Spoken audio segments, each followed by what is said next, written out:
Граѓанската иницијатива за заедничка Македонија денеска организираше дружба со граѓаните во градскиот парк во Скопје кај школка. Од граѓанската иницијатива велат: не ни е до многу шегување, бидејќи маските паднаа. Бараме од сите политички чинители да се откажат од документ направен во соседна држава, документ кој не и носи добро на Македонија на долгорочен план, порача еден од главните организатори на граѓанската иницијатива, Богдан Илиевски. Денеска помалку символично на денот на шегата, денот во кој многу луѓе се маскираат, порачуваме дека не е време за шегување и дека паднаа маските, дека на сите им е јасно никакви мимикри и обиди да се препакува, да се протне под некакво друго име и под некоја друга форма тиранска платформа нема да успее.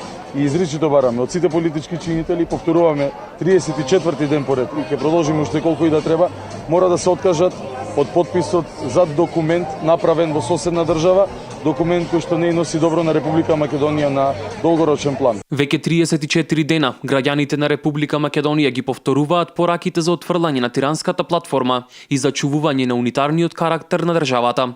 Од граѓанската иницијатива ја искажуваат својата решеност, како што велат, да истраат во напорите за зачувување на унитарноста на Македонија, во одбрана на уставот, името, грбот, знамето и химната на Република Македонија. Според најавите, протестните маршеви ќе продолжат веќе од понеделник, а ќе траат се додека не бидат усвоени сите барања поставени од страна на граѓанската иницијатива за заедничка Македонија.